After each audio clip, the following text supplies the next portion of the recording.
With my returning senses that had failed, at the piteous state of those two kindred, which had confounded me with grief, new torments and new souls in torment I see about me, wherever I may move, or turn, or set my gaze. I am in the third circle, of eternal hateful rain, cold and leaden, changeless in its monotony. Heavy hailstones, filthy water, and snow pour down through gloomy air. The ground it falls on reeks. Cerberus, fierce and monstrous beast, barks from these gullets like a dog over the people underneath that muck.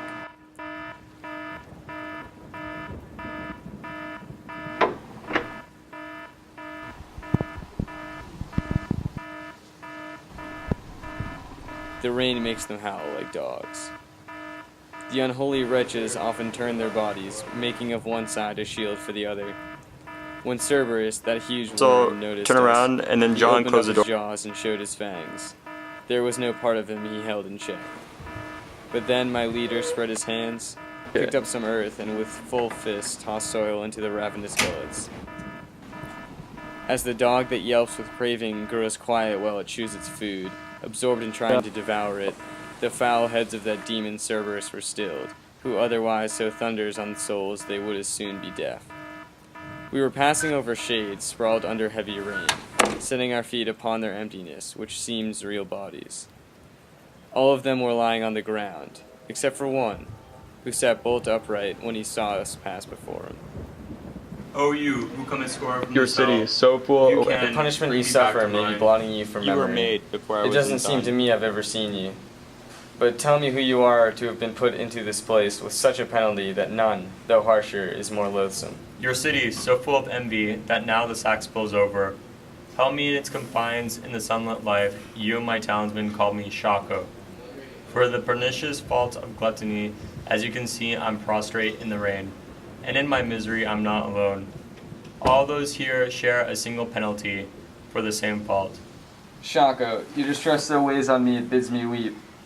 But tell me, if you can, what shall be the fate of the citizens within the riven city? Are any in it just? And tell me why such discord has assailed it. After long feuding, they shall come to blood. The rustic faction, having done great harm, will drive the others out.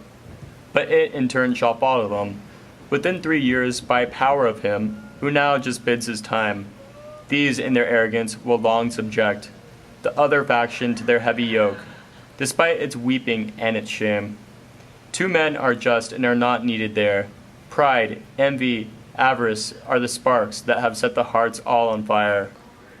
I wish you would instruct me more, granting me the gift of further speech.